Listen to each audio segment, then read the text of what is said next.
안녕하세요. 만나서 반갑습니다. 참 좋은 인연입니다. 오늘 여러분들 이렇게 새로운 모습으로 만나 뵙게 되었는데, 오늘부터 여러분들과 함께 부처님의 경전을 공부하는 시간 가져보도록 하겠습니다. 오늘부터 여러분들과 함께 공부할 경전은 업보차별경.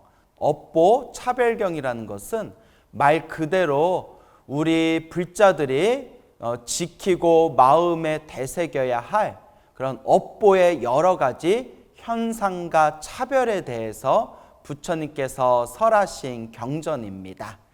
그래서 이 업보차별경은 여러 가지 이제 이역본, 여러 가지 번역본들이 있는데요. 불이, 수가, 장자, 업보차별경이라고도 하고, 불이, 수가, 장자, 설, 업보차별경이라고도 부르고 있습니다.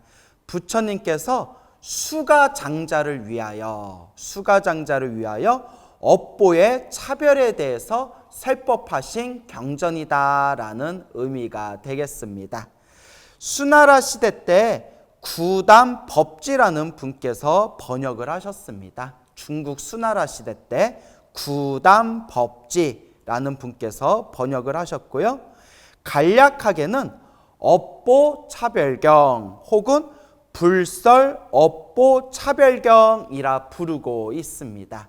그리고 여러 가지 번역본이 있는데요. 그 여러 가지 번역본으로는 분별 선악 보응경, 불설 도조경, 불설 액무경, 불설 정의 우바세 소문경, 또한 중아함경 가운데 액무경이라는 그런 또 짧은 경전으로 구성되어져 있어서 여러 가지 번역본들이 있습니다.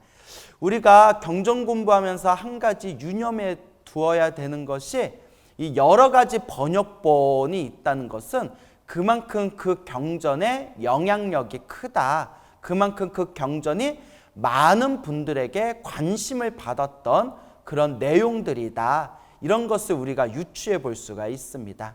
그래서 우리가 함께 공부할 업보차별경이라는 이 경전도 여러 가지 번역본들이 있는 것을 보면, 옛적부터 굉장히 많은 스님들, 많은 불자들에게 관심을 받았던 그런 내용들이구나, 많은 관심을 받았던 아주 중요한 경전 중에 하나였구나라는 것을 유추해 볼 수가 있습니다. 그래서 여러분들과 함께 이제 이 업보차별경이라는 경전을 우리가 함께 공부하게 될 텐데요. 여러분들 부담 갖지 마시고 그냥 편안한 마음으로 따라오시면 되겠습니다. 근데 여러분, 안타깝게도 교재가 따로 있지를 않습니다. 왜냐하면 이 교재가 따로 책으로 나온 것이 없기 때문에 여러분들이 굳이 교재가 없다 하더라도 또 우리 헬로 붓다 TV 또 훌륭하신 또 PD님들께서 요 화면에다가 이제 우리가 함께 공부해야 할 업보차별경의 내용을 화면에다 자막으로 크게 띄워주실 겁니다. 그러니까 그 자막으로 나와 있는 그런 경전의 내용을 음미하면서 또 저의 말을 하나하나 따라오시면 여러분들에게 분명히 굉장히 좋은 부처님의 가르침, 굉장히 좋은 내용들을 공부할 수 있는 그런 좋은 기회가 될 것입니다.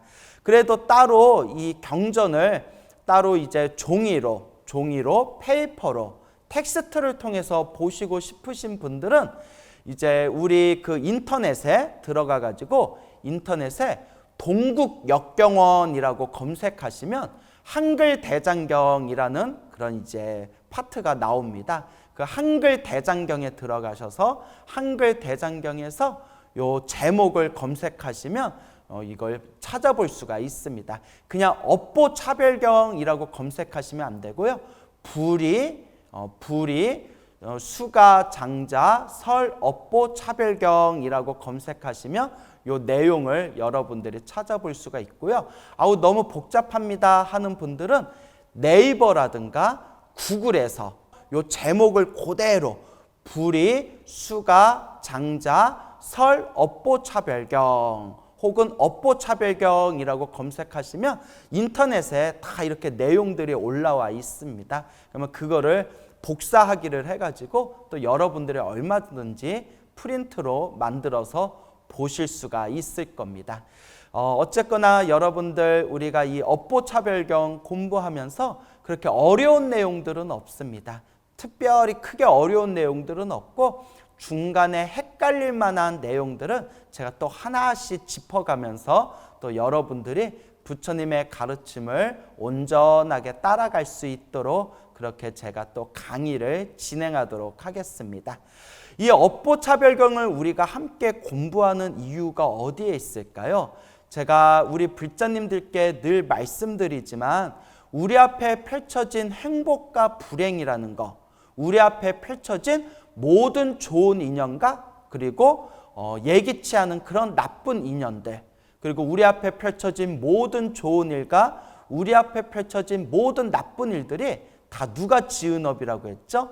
맞습니다. 다 자기가 지은 업이다라는 말씀을 제가 자주자주 드렸습니다. 우리 앞에 펼쳐진 행복도 불행도 내가 지은 인과법이고 우리 앞에 펼쳐진 좋은 인연도 나쁜 인연도 내가 지은 인과법이고 내 앞에 펼쳐진 좋은 일도 나쁜 일도 다 내가 지은 인과법이다. 그래서 우리 부처님의 가르침은 철저히 내가 지은 업을 내가 받는다는 이 인과법의 도리로 구성되어져 있습니다. 그래서 우리가 과연 어떤 원인을 짓게 되었을 때 어떤 결과를 받게 되는가, 이것을 명쾌하게 설하고 있는 것이 바로 업보 차별경이 되겠습니다. 수많은 중생들의 업보의 각각의 차별과 현상에 대해서 아주 자상하게 자세하게 설하고 있는 것이 바로 이 업보 차별경입니다. 우리 불자님들이 절에 다니는 이유가 어디에 있습니까? 그리고 이 세상에 수많은 사람들이 종교를 믿는 이유가 어디에 있습니까? 그리고 이 세상에 살고 있는 수많은 사람들이 추구하고 있는 목표가 어디에 있습니까? 바로 행복입니다. 행복. 행복해지기 위해서 종교를 믿는 것이고 또 행복해지기 위해서 많은 분들이, 많은 불자분들이 절에 다니는 거 아니겠습니까? 그런데 우리 부처님께서는, 불교에서는 행복해지고 싶다면 행복해질 수 있을 만한 원인을 지어라 라고 늘 당부하고 계십니다. 이른바 콩 심은 데 콩이 나고 팥 심은 데 팥이 나듯이 내가 행복해지고 싶다면 행복해질 수 있을 만한 원인을 지어라, 행복해질 수 있을 만한 그 씨앗을 심어라 라고 부처님께서 말씀하시고 계십니다. 그러면 구체적으로 우리가 어떤 원인을 지어야 되는지, 구체적으로 우리가 어떠한 씨앗을 심어야 우리는 행복해질 수 있는지, 그리고 우리에게 불행이라는 결과를 야기시키는 그런 원인들은 어떠한 것들이 있는지, 그것에 대해서 자세하게 설법하고 있는 경전이 바로 업보 차별경이라고 합니다. 그래서 어떻게 보면 저는 이 업보 차별경이야말로 우리 불자들이 공부해야 할 가장 중요한 기초, 가장 중요한 토대 중에 하나가 바로 이 업보 차별경이라는 경전이다라는 생각이 듭니다. 구체적으로 내가 어떤 선업, 어떤 착한 업, 어떤 좋은 업을 지어야 되는지, 그리고 우리 불자들이 살아가면서 어떤 업을 피해야 되는지, 어떤 나쁜 업을 피해야 되는지, 어떤 악업을 피해야 되는지, 그 선업과 악업의 자세한 그런 매뉴얼이 바로 이 업보 차별경이 되기 때문입니다. 그래서 부처님의 경전에 보다 보면 이 업에 대해서 굉장히 중요하다라는 것에 대해서 부처님께서 여러 가지로 설법을 하셨습니다. 대표적으로는 제가 또 이렇게 자료를 찾아왔는데요. 우리가 중생이 살아가면서 우리 앞에 펼쳐진 행복과 불행의 원인은 어디에 있는가라는 질문을 던졌을 때 삼세 인과경이라는 경전에 다음과 같은 구절이 나옵니다. 이 세상에 모든 사람들이 잘 살고 못 살고 귀하고 천하며 괴로움과 즐거움은 모두가 전생에 지은 인과로 이루어진 것이다. 이 세상의 모든 사람들이, 모든 중생들이 잘 살고 못 살고 귀하고 천하며 괴로움과 즐거움의 그 모든 원인이 모두가 전생에 자기 자신이 지은 인과, 원인과 결과, 인과법으로 이루어진 것이다 라고 부처님의 삼세 인과경에서 설하고 있습니다. 그래서 우리 불자님들이 항상 그런 스님들 법문 들을 때 모든 게 다 자기가 지은 업이다. 우리 앞에 펼쳐진 모든 게 다 자신이 지은 업의 인연법이다 라는 말씀을 많이 하시지 않습니까? 그러면서 우리가 진정으로 행복해지고 싶다면, 정말 우리 앞에 있는 불행을 소멸하고 싶다면 과거 전생에서부터 지었던, 알고 지었건 모르고 지었건 내가 지었던 그 나쁜 업들, 그 악업들을 항상 참회하고 소멸해야 되며, 항상 우리가 좋은 업, 착한 업, 선업을 지어야 된다라고 늘 우리 큰 스님들께서 설법을 하시지 않습니까? 그 모든 스님들의 법문이 다 부처님의 경전을 근거로 삼아서 그렇게 법을 설하고 있는 것입니다.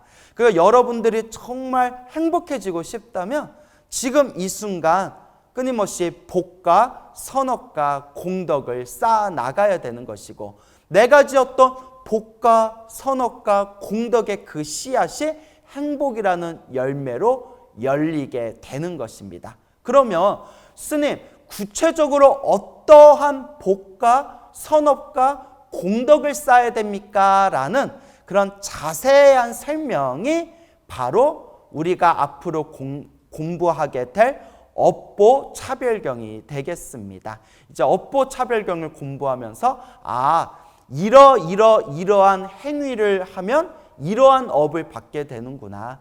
이러한 복을 지으면 우리가 큰 공덕을 쌓게 되는구나. 이러한 짓을 저지르면 이것이 언젠가 우리에게 불행을 일으키는 그런 나쁜 씨앗을 우리가 심고 있는 것이구나 라는 것을 이제 하나하나 자세하게 배우게 될 것입니다. 그리고 또한 다른 경전에서 이렇게 이야기합니다. 잘 들어보세요.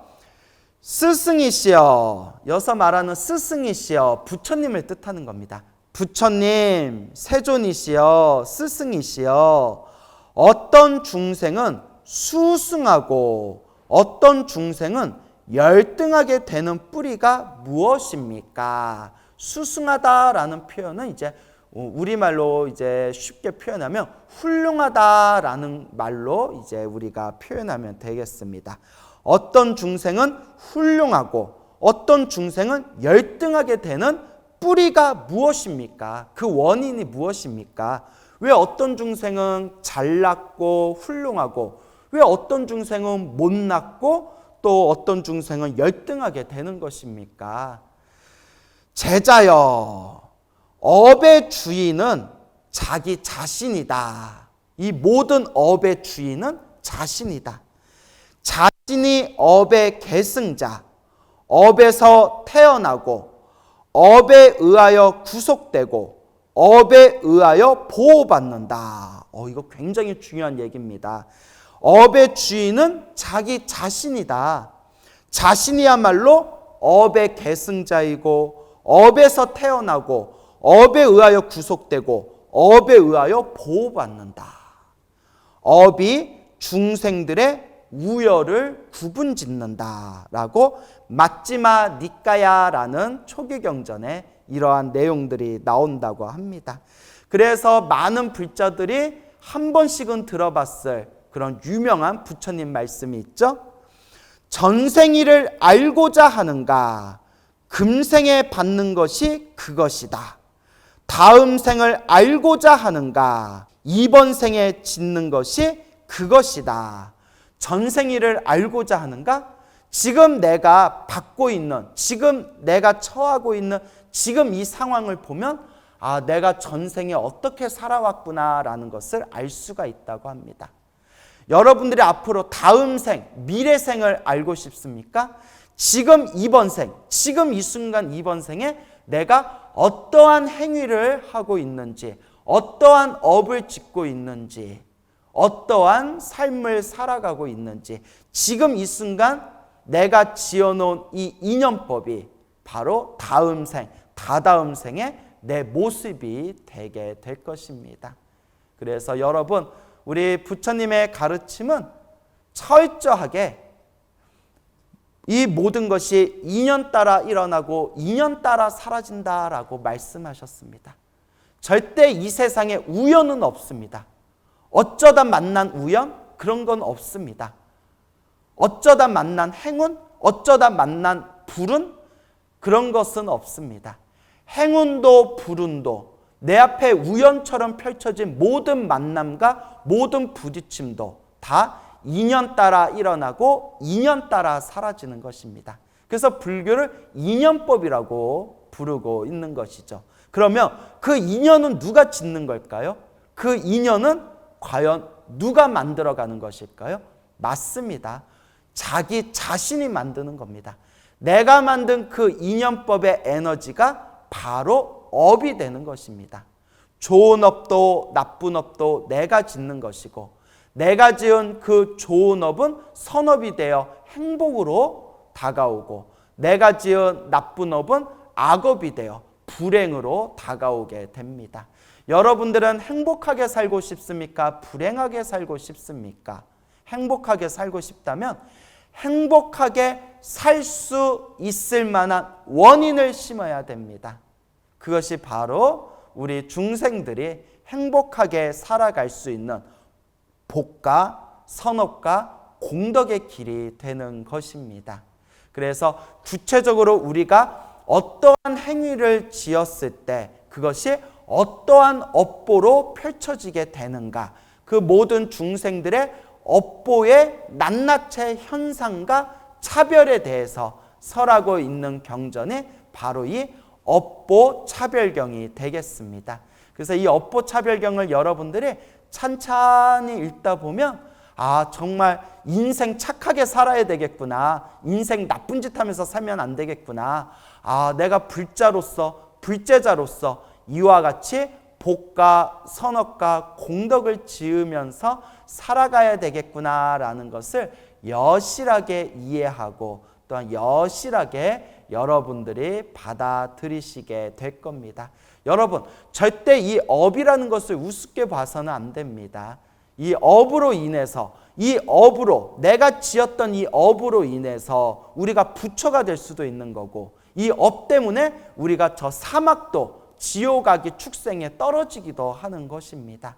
그럼 우리는 지금 이 순간에 사막도에 떨어지는 업을 짓고 있는가, 부처가 될 수 있는 수행의 업, 공덕의 업을 짓고 있는가, 항상 스스로 냉철하게 살펴보고 항상 스스로 자기 자신을 잘 성찰해야 됩니다. 자, 그래서 이와 같이 우리 부처님의 경전에서는 자기 자신이 지은 이 인연법의 흐름이 그대로 내가 짓는 업, 그리고 내가 받는 업보로서 행복과 불행이 펼쳐지게 된다라고 누누이 강조하고 말씀하시고 계십니다. 이와 같이 우리 불자들이 공부하고 수행하면서도 이 업이라는 것을 절대 우습게 보면 안 됩니다. 우리가 살아가면서 이 세속의 세상에서 이 사회생활을 하면서 이 중생들의 삶에서도 잘 먹고 잘 사는 것도 복이 있어야 잘 먹고 잘 살 수가 있습니다. 그와 같이 우리가 부처님의 가르침을 공부하고 수행하는 데 있어서도 우리가 제대로 수행하려면, 올바로 수행하려면 바로 복이 있어야 됩니다. 공부를 잘하기 위해서도 복이 있어야 돼요. 좋은 스승을 만나는 복, 좋은 도반을 만나는 복, 좋은 도량을 만나는 복이 있어야 됩니다. 우리가 불법을 만날 수 있는 복이 있어야 되고 불법을 만나도 올바르게 닦을 수 있는 그 복과 성근, 착할선, 뿌리 익은 착한 뿌리가 있어야 됩니다. 그렇기 때문에 내가 지금 어떤 업을 짓고 있느냐, 선업을 짓고 있느냐, 악업을 짓고 있느냐, 이 선업의 힘이 우리를 바른 깨달음의 길로 인도해 줄 것이고, 그리고 내가 짓는 악업은 우리를 지옥악의 축생, 사막도의 길로 이끌게 될 것입니다. 그렇기 때문에 항상 우리 부처님의 가르침을 따르는 불자 여러분들께서는 내가 지금 복과 선업을 짓고 있는지, 복과 선업을 짓고 있는 공덕의 삶을 살고 있는지, 아니면 입으로는 부처님 가르침 공부한다고 입으로는 떠들고 있으면서 몸으로는 복과 선업을 닦는 공덕의 삶을, 이 공덕을 짓는 삶을 소홀히 하고 있고 있지는 않은지 그렇게 스스로 자기 자신을 잘 살펴보셔야 됩니다. 이렇게 얘기하니까 제가 막 찔리네요. 자, 어쨌거나 우리가 이와 같이 자기가 짓는 이 선업과 공덕의 삶, 이것을 항상 마음에 되새겨야 된다라는 말씀을 꼭 여러분들에게 당부드리고 싶습니다. 그럼 우리는 시작 없는 옛적부터 인간의 인식으로는 도저히 헤아릴 수 없는 그런 수없는 과거 전생에서부터 지금까지 태어나고 죽고 태어나고 죽는 것을 반복하면서 끊임없이 수많은 업을 짓고 있습니다. 근데 많은 분들이 이런 질문을 던져요. 스님, 우리 중생들은 언제부터 윤회가 시작된 겁니까? 스님께서 말씀하시기를 우리는 시작 없는 머나먼 과거 전생에서부터 윤회가 시작되어 몸과 말과 생각으로 수많은 업보들을 지으면서 그 업보에 휩쓸리며 이 윤회 세상을 돌고 돌면서 자기가 지은 업보대로 살아가고 있다고 했는데, 그렇다면 그 모든 업보의 시작, 그 윤회의 시작이 언제부터 시작되었습니까? 라고 또 질문하시는 분들이 있습니다. 자, 거기에 대해서 명쾌하게 말씀을 드리자면 모릅니다. 두 글자로 몰라라고 하죠. 몰라. 알 수가 없습니다. 자, 그래서 부처님께서는 경전에서 이렇게 말씀하셨습니다. 비구들이여, 다시 태어나는 윤회의 시작은 알 수가 없다. 다시 태어나는 윤회의 시작, 태어나고 죽고 태어나고 죽는, 끊임없이 시작하고 끝을 맺고 다시 시작하고 끝을 맺는, 다시 태어나는 윤회의 시작은 알 수가 없다라고 부처님께서 말씀하셨습니다. 그러면서 부처님께서는 무명의 눈멀고, 무명은 이제 번뇌, 망상, 무명을 뜻하는 거죠. 갈애에 구속되어, 갈애는 무명에서 야기되어진, 무명에서 펼쳐진 집착들을 뜻합니다. 욕망과 집착. 무명의 눈이 멀고 갈래, 집착에 구속되어 돌고 도는 중생들에게 첫 번째 지점은 알려져 있지 않다. 첫 번째 지점은 윤회의 최초의 시작점, 최초의 윤회가 시작된 첫 번째 지점은 알려져 있지 않다라는 초기 경전 니까야의 족쇄경이라는 경전에서 부처님께서 이와 같이 말씀하십니다. 그러면서 우리 불교에서는 윤회의 원인과 윤회의 첫 시작과 윤회의 끝은 우리 중생들은 알 수가 없다. 오직 완전한 깨달음을 얻으신 안욕따라 삼맥 삼보리, 완전한 깨달음을 얻으신 오직 부처님만이 완벽하게 꿰뚫어 보신다라고 불교에서는 말하고 있습니다. 그러니까 여러분들이 모든 윤회의 시작을 알고 싶으면, 우리가 언제부터 윤회가 시작되었고 왜 윤회가 시작되었는지를 알고 싶으면 딱 한 가지 방법뿐이 없습니다. 여러분들이 성불하시면 됩니다.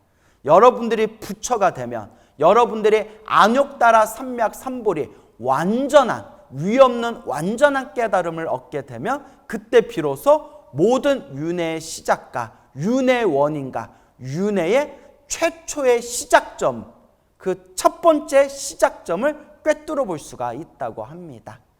부처님께서는 이 모든 것을 다 꿰뚫어 보셨는데 중생들에게 설하기를, 설법하기를 주저하셨습니다. 왜냐?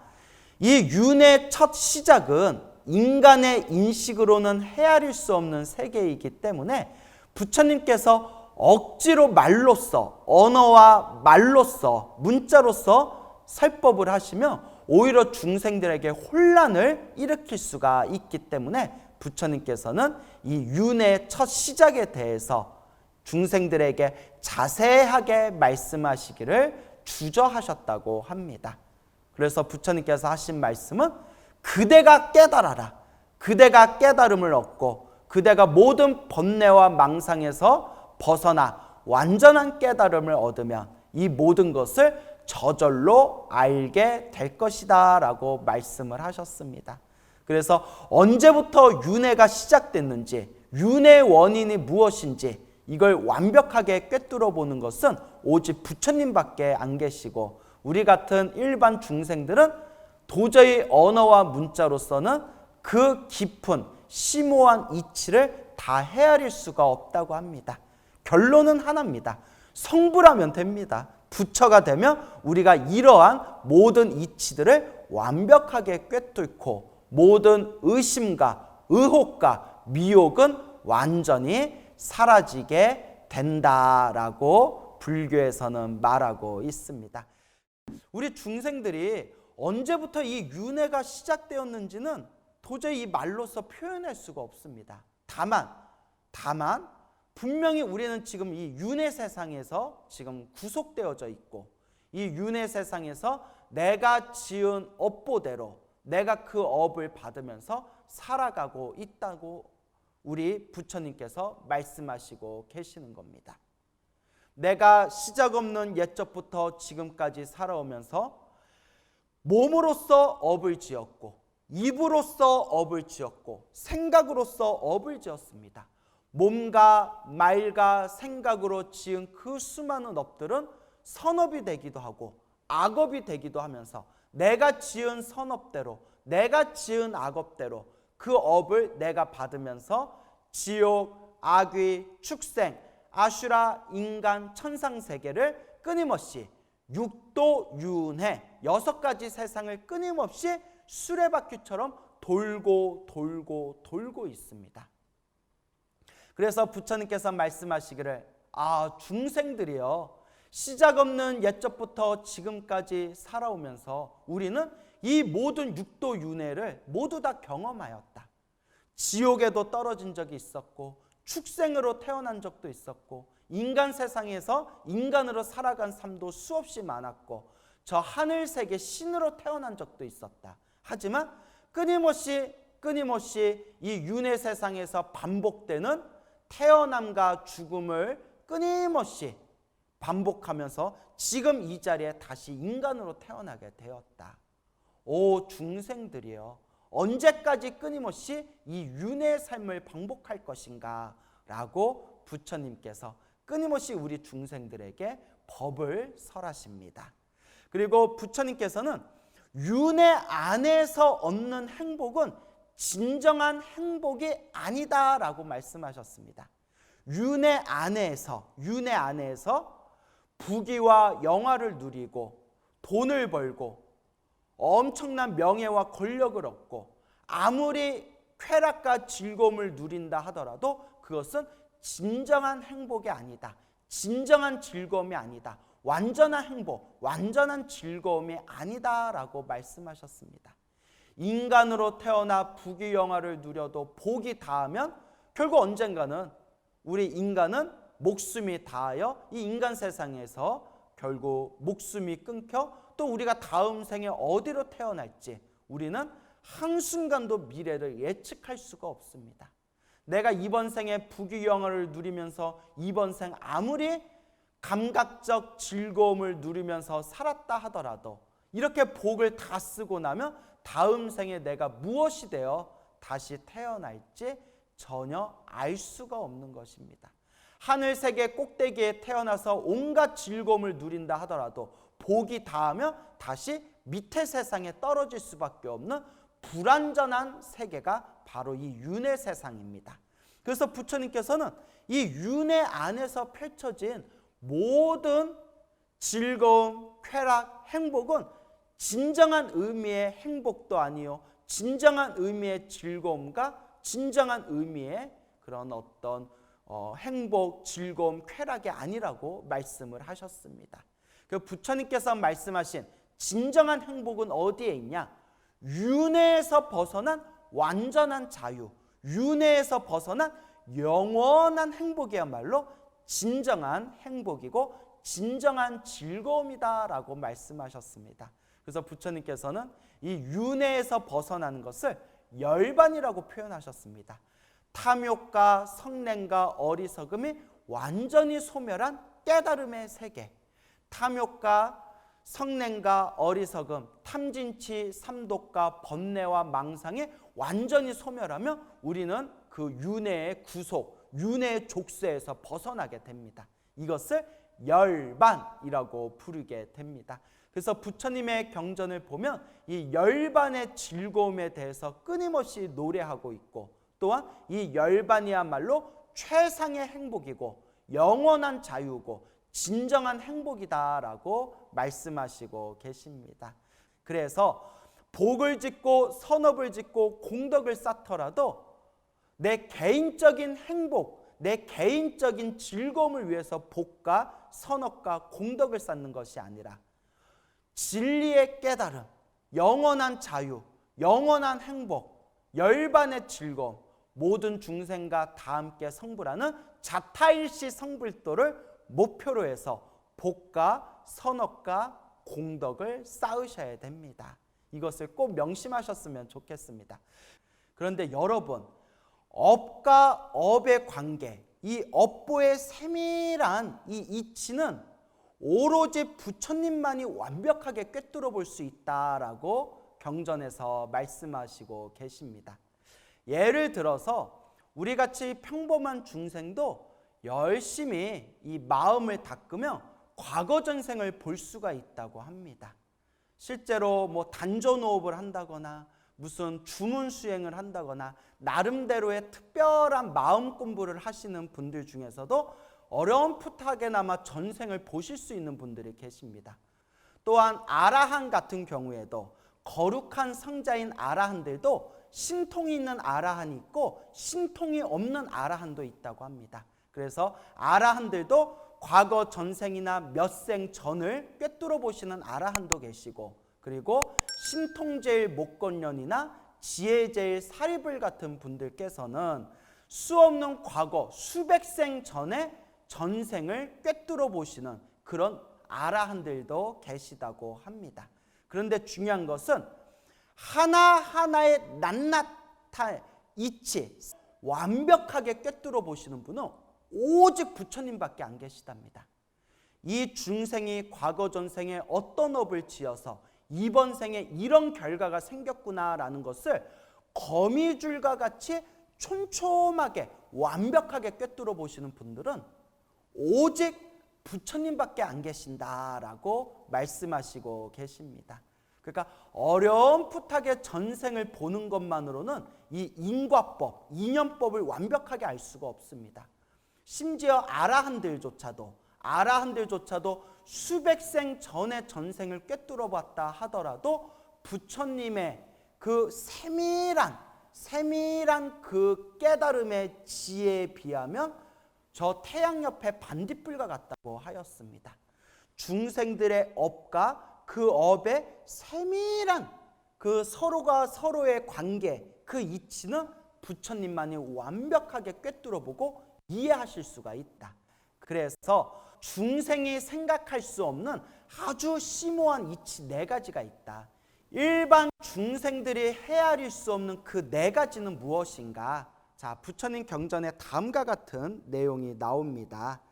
비구들이여 4가지 생각할 수 없는 것이 있으니 그것을 생각해서는 안 된다. 생각해서는 안 되는 네 가지가 있다고 합니다. 그것을 생각하면 미치거나 곤혹스럽게 된다. 그러니까 일반 중생의 아르마리로는 정답을 얻을 수가 없고 해답을 얻을 수가 없는 심오한 네 가지가 있다고 합니다. 그것이 무엇이냐? 무엇이 내신가? 부처님의 공덕. 부처님의 공덕은 도저히 다 헤아릴 수가 없다고 합니다. 그리고 선정에 든 사람의 마음. 선정에 든 사람의 마음. 선정은 삼매라고도 합니다. 정신이 하나로 통일되어 깊고 고요한 마음의 경지를 선정, 삼매라고 부릅니다.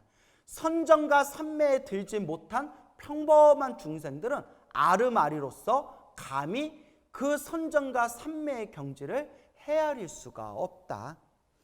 업과 업의 결과, 이 업보와 업보, 이 업과 업의 관계와 내가 지은 업보로 인해서 어떠한 업보의 결과가 생기는 이 업이라는 이치는 중생의 아르마리로는 다 헤아릴 수가 없다. 오직 부처님만이 완벽하게 꿰뚫어 볼 수 있다. 그만큼 이 업이 심오한 거예요. 심지어 불교 공부를 하는 사람들조차도 이 업을 무시하는 경향이 있습니다. 업을 무시하거나 업보에 대해서 이야기를 하면 수준 낮은 법문이다 생각하는 분들이 있는데, 그런 분들은 증상만에 빠진 사람들입니다. 증상만이라는 것은 내가 잘났다라는 아상, 아만, 교만에 빠진 사람들입니다. 중요하지 않은 내용이라면 부처님께서 왜 이렇게 자세하게 설해놨겠습니까? 우리가 이렇게 중생으로 살고 있는 것도 내가 지은 업이기 때문이고, 저렇게 부처님처럼 위대한 깨달은 자가 될 수 있었던 것도 수많은 선업과 공덕을 쌓았기 때문입니다. 수행의 첫걸음은 업입니다. 나는 지금 어떤 업을 짓고 있는가? 선업을 짓고 있는가? 악업을 짓고 있는가? 공덕의 삶을 살고 있는가? 그러면서 부처님께서는 모든 것이 인연 따라 일어나고 인연 따라 사라지며 그 인연의 흐름 속에서 펼쳐지는 모든 업과 업의 관계를 완벽하게 세밀하게 꿰뚫어 볼 수 있는 존재는 오직 부처님밖에 안 계시다. 이 업이라는 것은 중생이 억지로 생각을 헤아리면 오히려 미쳐버리거나 곤혹스럽게 된다라고 경전에서 말씀하시고 계시는 겁니다. 그러니까 부처님께서 말씀하신 그 업의 이치를 믿고 의지해라.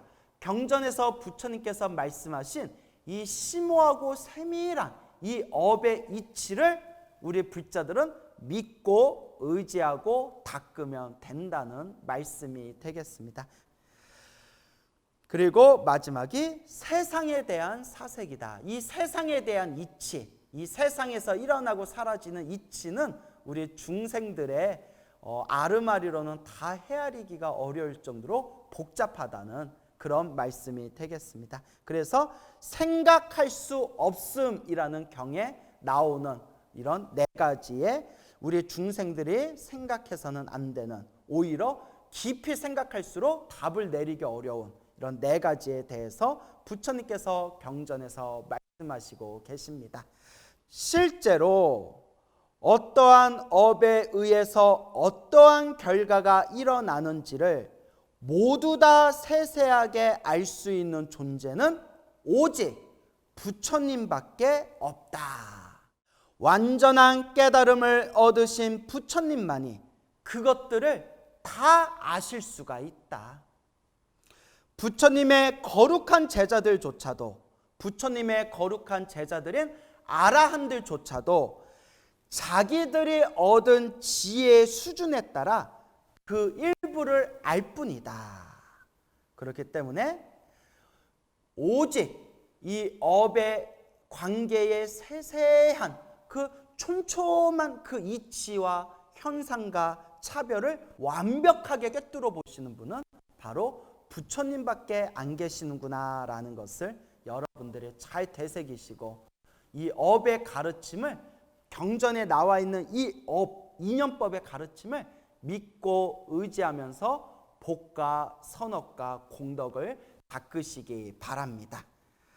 자, 그럼 계속해서 읽어보겠습니다. 인과응보의 세계를 바르게 이해해야 하는 이유. 인과업보의 세계를 바르게 이해해야 하는 이유. 우리 중생은 결코 인과응보의 법칙을 완벽하게 이해할 수 없다. 그럼에도 우리는 인과응보를 바르게 믿고 이해하고 의지해야 한다. 왜냐하면 사람들은 누구나 행복을 추구한다. 대부분의 사람들이 행복을 원하면서도 오히려 자기에게 해가 되는 길을 간다. 무엇이 진짜 행복인지 모르기 때문이다. 자기 나름대로 행복을 추구하면서 살아가지만 진리의 입장에서 보면 그것이 실제로 행복해지는 방법이 아닐 수 있다. 실제로 이런 경우가 우리 종교를 통해서도 알 수가 있습니다. 우리 중생들이 행복해지고 싶어서 종교를 의지하지 않습니까? 또 행복해지고 싶어서 여러 가지 행위들을 우리들이 만들지 않습니까? 그런데 사실은 행복과 관계없는 오히려 불행을 만드는 악업을 짓는 경우가 있습니다. 옛날 전통의 종교 의식들을 보면 살아있는 생명을 죽여가지고 제사 지내는 의식이 있었습니다. 왜 살아있는 생명을 죽여서 제사를 올릴까요? 행복해지고 싶어서. 그런데 분명히 부처님 경전에 나옵니다. 살아있는 생명을 죽여서 제사를 올리며 행복해지기를 기원하고 있지만 사람들은 모르고 있구나. 그 업으로 죽어서 지옥에 떨어지게 된다는 것을. 무서운 말씀입니다. 모르니까, 어리석으니까, 알지를 못하니까 이렇게 살아있는 생명을 죽여가지고 제사를 올리면 하늘에 있는 영적인 존재들, 신적인 존재들을 우리들에게 보답해 주겠지, 은혜를 베풀어 주겠지. 이게 사실은 악업을 짓는 거라고 합니다. 그래서 부처님께서는 불교 경전에서 살아있는 생명을 죽여서 제사 올리는 것이야말로 가장 어리석은 자의 행태이다라고 아주 강력하게 꾸짖고 비판을 하십니다. 그런데 우리 중생들의 모습을 보면 그런 분들이 굉장히 많아요. 그래서 제가 불자님들한테 이런 말씀을 자주 드립니다. 불교를 믿지 않고 민속신앙을 믿는 분들, 샤머니즘, 민속신앙, 무속신앙을 믿는 분들 중에서 굿을 올릴 때 살아있는 생명을 죽여서 피를 뿌리면서 굿을 지내는 분들이 있는데 엄청난 악업을 짓는 것이다. 지장경 같은 경전에도 나오지만 살아있는 생명 죽여서 피를 뿌리면서 제사를 지내거나 할 때 오히려 피냄새를 맡고 귀신들이 찾아오는데, 신들이 찾아오는데, 여러분 조금만 상식적으로 생각해 보세요. 살아있는 생명을, 비명을 지르면서 죽어가는 살아있는 생명을 죽여가지고 제사를 지내면 찾아오는 신들이 착한 신일까요? 악한 신일까요? 조금만 상식적으로 생각해 보세요. 살아있는 생명을 죽여서 제사를 올리면 착한 신들이 찾아오겠습니까? 악한 신들이 찾아오겠습니까? 당연히 악한 신들이 찾아오죠. 그걸 분명히 경전에서 이야기하고 있습니다. 그 집안에 피냄새가 흥건하며 피냄새를 맡고 오만 악귀와 잡귀와 잡된 귀신들, 악한 귀신들이 찾아온다고. 그러면 여러분, 피를 뿌려가지고 살아있는 생명을 죽여서 굿을 올리면 악한, 잡된 그런 악귀들이, 악한 귀신들이 찾아오게 되는데, 그렇게 굿을 올리고 그렇게 제사를 지내면 나한테 좋은 일이 생기겠습니까? 나쁜 일이 생기겠습니까? 그래서 제가 불자님들한테 불법을 만나기 전에 그런 무속신앙을 믿다가 그렇게 살아있는 생명들을 죽여서 굿을 하거나 제사를 올렸던 경험이 있는 불자분들에게 제가 간곡하게 말씀드리는 게 있습니다. 참회 기도를 많이 하십시오. 업장 소멸을 많이 하십시오. 그 업을 언젠가 우리가 받게 될 겁니다. 그러니 이번 생에 지장경을 읽든 금강경을 읽든 법화경 사경을 하든 나무아미탑을 연부를 해주든 알고 지었건 모르고 지었건 나로 인해서 죽었던 수많은 그 생명들을 위해서 기도해 주십시오라고 제가 간곡하게 말씀을 드립니다. 그러니까 불자들도 이러한 이치, 이러한 부처님 경전의 말씀을 공부하지 않으면 순간 눈이 휙 돌아가가지고 절에 다니다가도 아우 야 나 요새 속상한 일이 있고 안 풀리는 일이 있는데 어떡해? 야야야 저기 가서 저기 살아있는 생명 죽여가지고 굿하면 엄청나게 그 좋은 일이 생기고 사업도 술술 풀릴 거야. 스님들이 그런 거 하지 말라고 했는데 스님들은 스님들의 길이 있고 저쪽은 또 저쪽의 길이 있는 거야. 괜찮아. 가가지고 저기서 이제 돼지피도 뿌리고 소피도 뿌리고 굿 한번 하자. 그렇게 해서 돈 벌어가지고 또 부처님한테 쌀 올리면 되지. 너도 좋고 나도 좋고 매부 좋고 처제 좋고 다 좋은 거 아니야? 뭐 이런 말에 그냥 귀가 홀다가 넘어가가지고 불자로서 해서는 안 될 짓을 하시는 분들도 실제로 주변에 있습니다. 어리석어서 그래요. 나는 솔직하게 따끔하게 말씀드리고 싶습니다. 어리석어서 그래요. 부처님께서 분명히 말씀하셨지만 좋은 일도 나쁜 일도 내가 지은 업이다. 그러면 여러분 일이 안 풀리고 힘들수록 그럼 어떤 업을 지어야 될까요? 선업을 지어야죠. 일이 안 풀릴수록 더 열심히 기도하고 더 열심히 선업을 짓고 더 열심히 복을 지어야죠. 근데 일이 안 풀린다고 살아있는 생명을 죽여서 제사를 올린다면 그게 선업이 되겠습니까? 악업이 되겠습니까? 이 영상을 보고 계시는 분들 중에서 과거에 그런 잘못을 하셨던 분들이거나 우리 할머니, 우리 어머니 과거 쪽에 저기 무속인 집에 많이 다니면서 살아있는 생명 죽여가지고 이렇게 제사 올리고 그런 일이 많았는데 어떡하지? 그런 분들은 그렇게 조상님들을 위해서 돌아가신 할머니나 어머니를 위해서 그 업장 소멸을 위해 참회 기도를 많이 해드려야 됩니다. 여러분 그렇다고 무속인이 다 나쁘다는 건 아닙니다. 제가 알고 있는 무속인 분들 중에서도 맑고 깨끗한 분들이 계세요. 그래서 맑고 좀 깨끗한 무속인 분들은 절대 살아있는 생명을 죽여서 제사 지내는 걸 절대 이렇게 금지하고 내가 굿할 때는 절대 그런 짓 하지 말아라 이렇게 맑으신 깨끗하신 그런 무속인 분들도 있습니다. 그런데 막 이렇게 피 뿌리고 살아있는 생명 죽이고 막 피를 벌컥벌컥 마셔야 막 눈이 막 희번뜩해지면서 막 작두를 꽝꽝꽝꽝 뛰고 이런 분들은 이런 얘기면 미안하지만 제가 알고 있는 바에 의하면 선신보다는 악신에 가깝습니다. 그렇기 때문에 불자 여러분 부처님의 바른 가르침 정법에 의지해서 닦으시기 바랍니다. 끝으로 무속인 분들 중에서도 좋은 분들이 많으시니까 또 제 말을 듣고 무조건 무당들은 못됐다 또 이렇게 생각하시면 안 됩니다. 업보차별경은 각각의 중생들이 지은 원인과 결과에 의해서 펼쳐진 업과 그 업의 관계에 대해서 낱낱하게 상세하게 자세하게 설법하고 있는 경전입니다. 그런데 여러분 업과 업의 관계 이 업보의 세밀한 이 이치는 오로지 부처님만이 완벽하게 꿰뚫어 볼 수 있다라고 경전에서 말씀하시고 계십니다. 우리 중생들은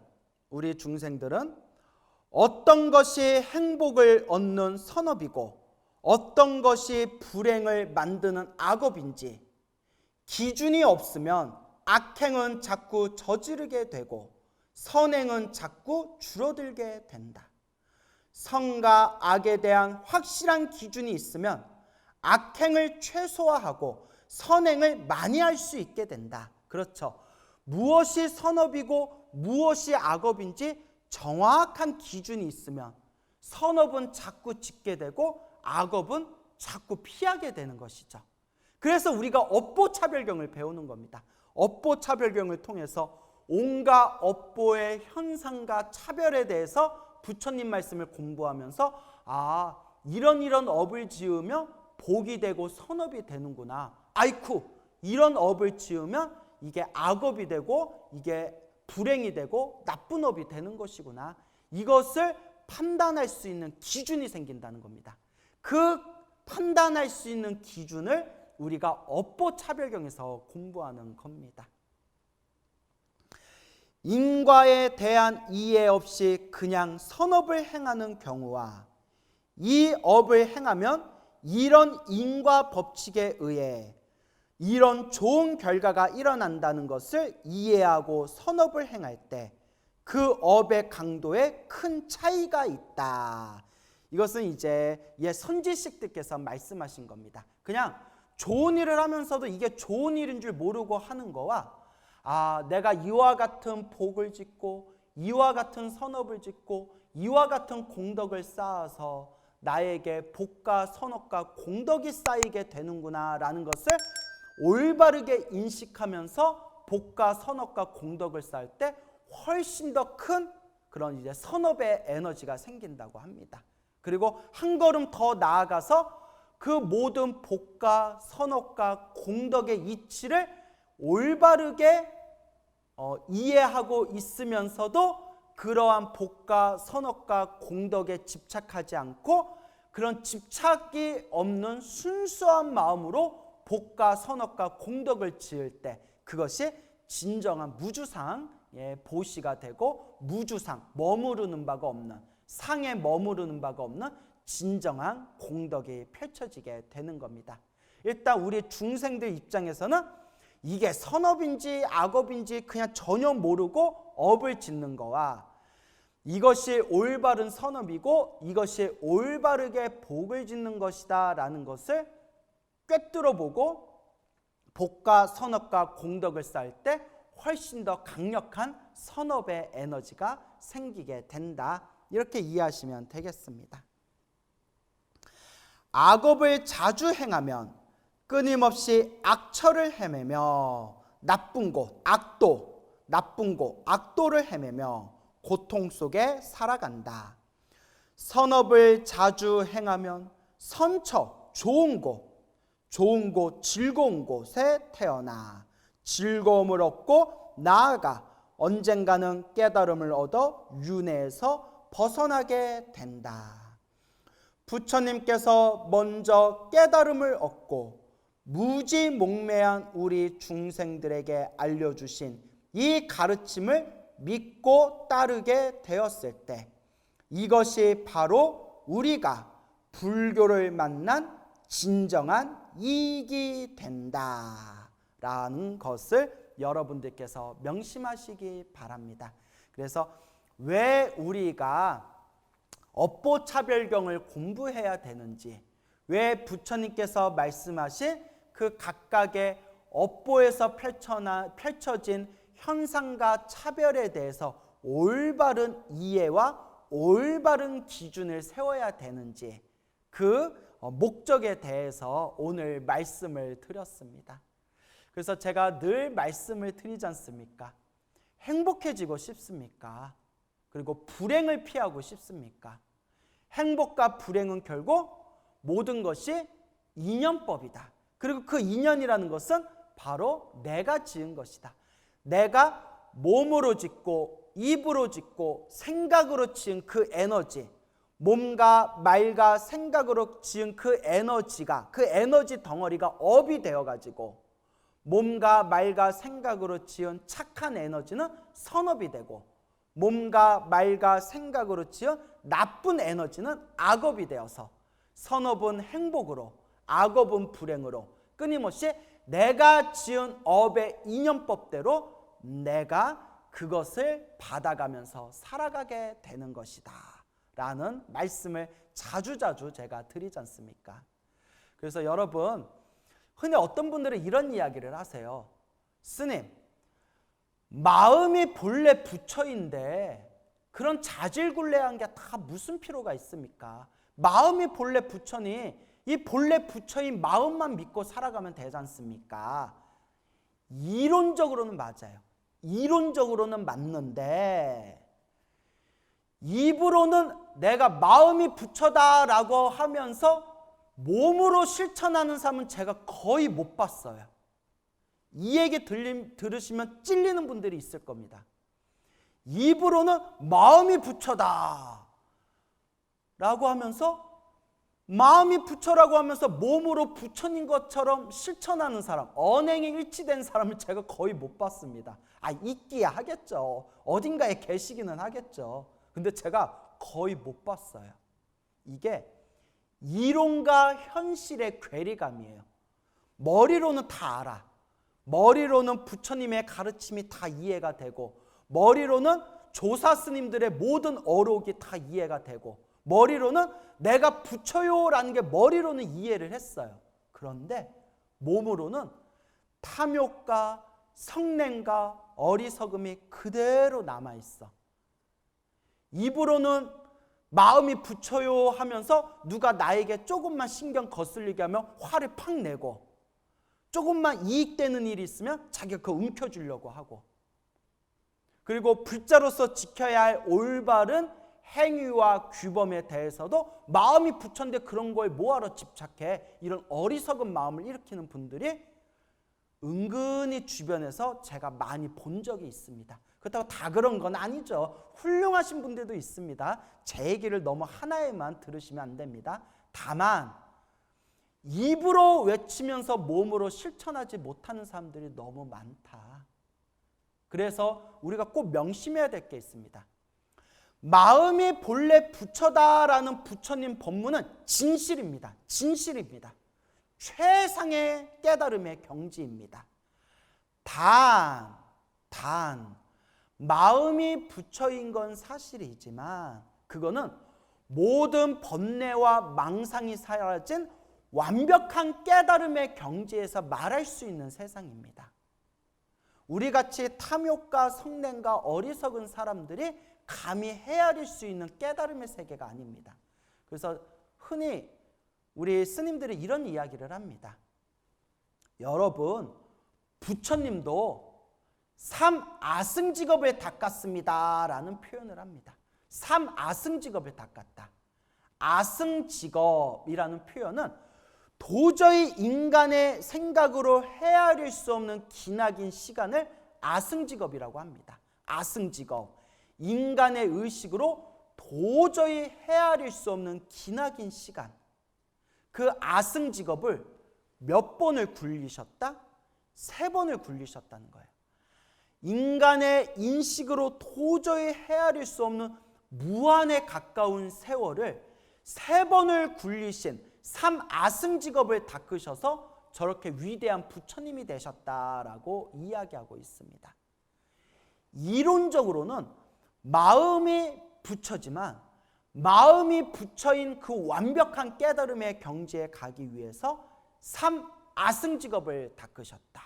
삼아승직업 동안 육바라밀을 완벽하게 완성하셔서 보시, 지계, 인욕, 선정, 정진, 지혜, 육바라밀을 완벽하게 닦으셔서 지혜와 복덕과 자비와 신통을 완벽하게 구족했을 때 우리가 진짜 부처라고 부를 수가 있는 겁니다.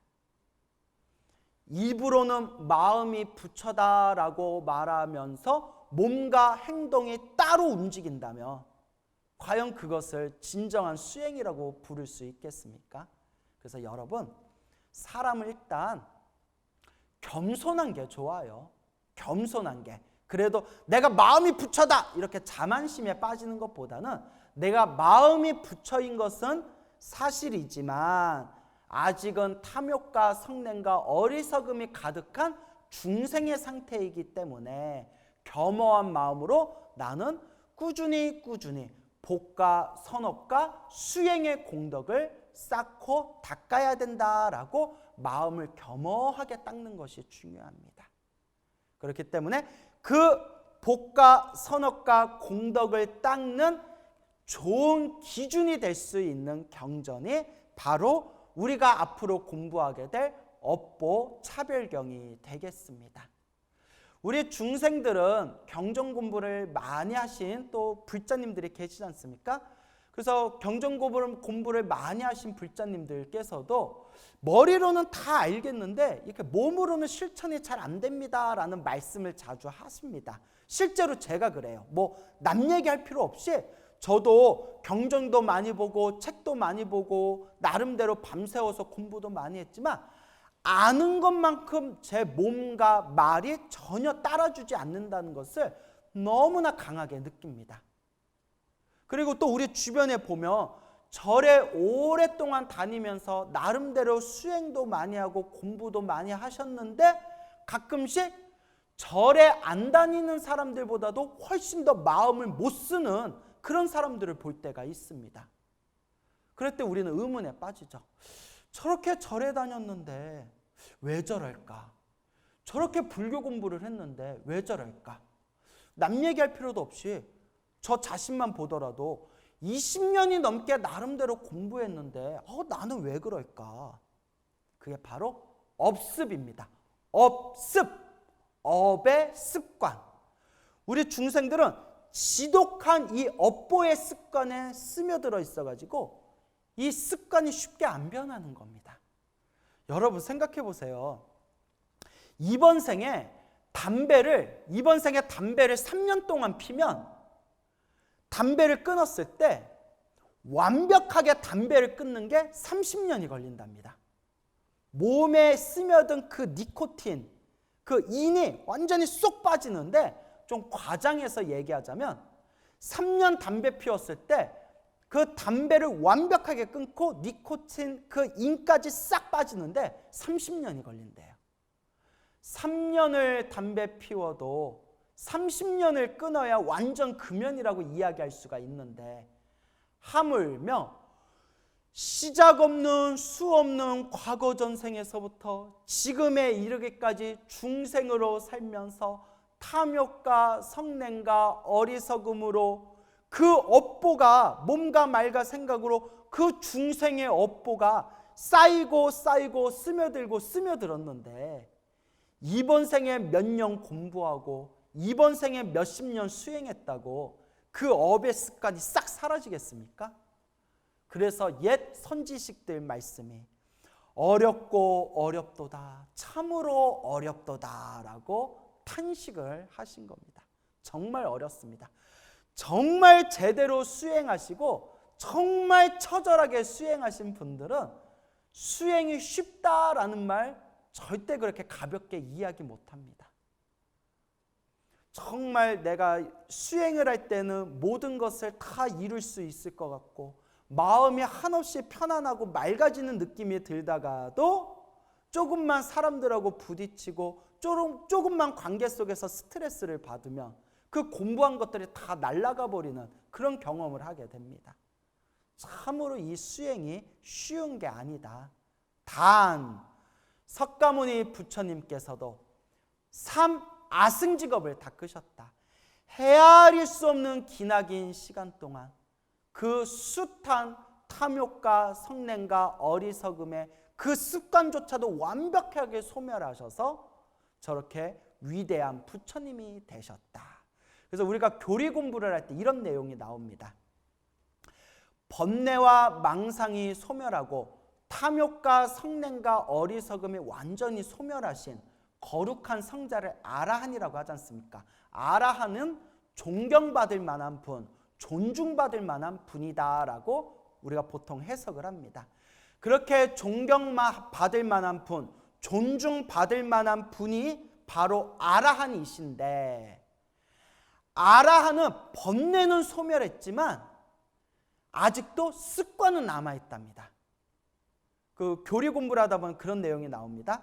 아라한은 번뇌는 소멸했지만 자기도 모르는 습관은 남아있대요. 습관은 남아있다.